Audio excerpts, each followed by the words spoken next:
Welcome back to The Real Story. Time now for part 2 of my exclusive interview with Taya Kyle, the widow of legendary Navy SEAL sniper Chris Kyle, speaking out about her husband's death, the man who allegedly killed him, and the foundation she started to honor her husband's incredible life.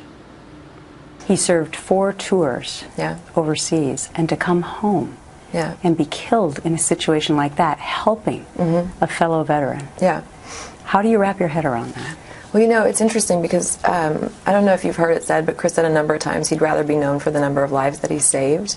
The number of kills was not something that interested in him, but he would have loved to have known the lives he saved. And I think that just really speaks to who he was. He was a protector by nature. That's from the time he was a little kid.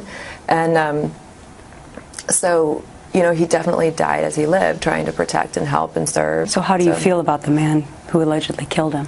I am very passionately against thinking about any murderer of any kind, because I don't think they deserve a name, I don't think they deserve a face, and I don't think they deserve a story. But I do think that the victims or the action or, you know, something to do preventatively is great. But I truly don't think much about it. Well, does it trouble you and bother you that media reports say that he suffered from PTSD? Well, you know, I understand the media reporting that because I think that's what they would like everybody to believe as almost like an excuse to hang the murders on. But it was a double homicide.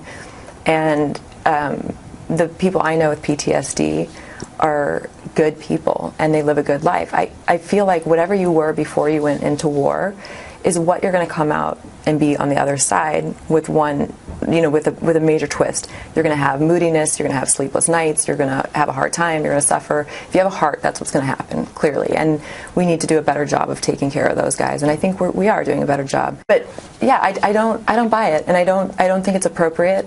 And I think it's a very lame excuse for horrible behavior. I think we could look at people's behavior before the military, and even though I can't talk about details of the trial, I hope you will follow it and see what kind of behavior this person had before the military was even... So you don't buy the PTSD?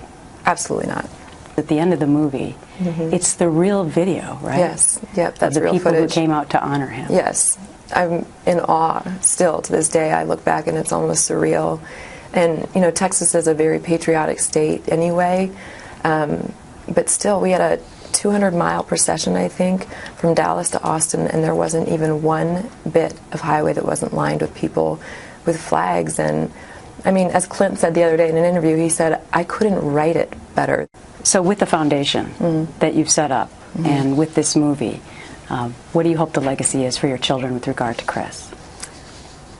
You know, honestly, the legacy for my children has nothing to do with the book or the movie. And the legacy for my children is that they had a father who loved them with zest.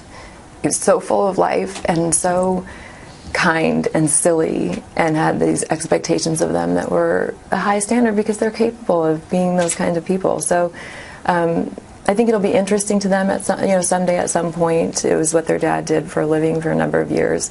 It was a part of their dad's character and sense of honor, but the legacy that's most important to me is that they had a really amazing man, and they always will have that, you know. And I'm blessed that my kids were old enough to have really felt that, because I know that sometimes we forget details and actions and little things, but we don't usually ever forget the way somebody made us feel, and so they get to have that forever from a really amazing man.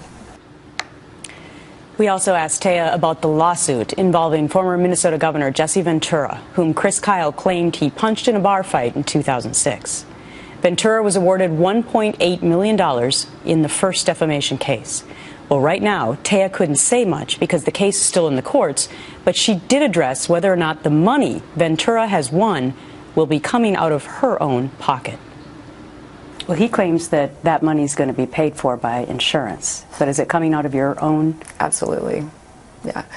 I think there's a portion that I think it was 1.8 was the total amount, and I think insurance was responsible for $500,000 because of the way that the law is written and all that.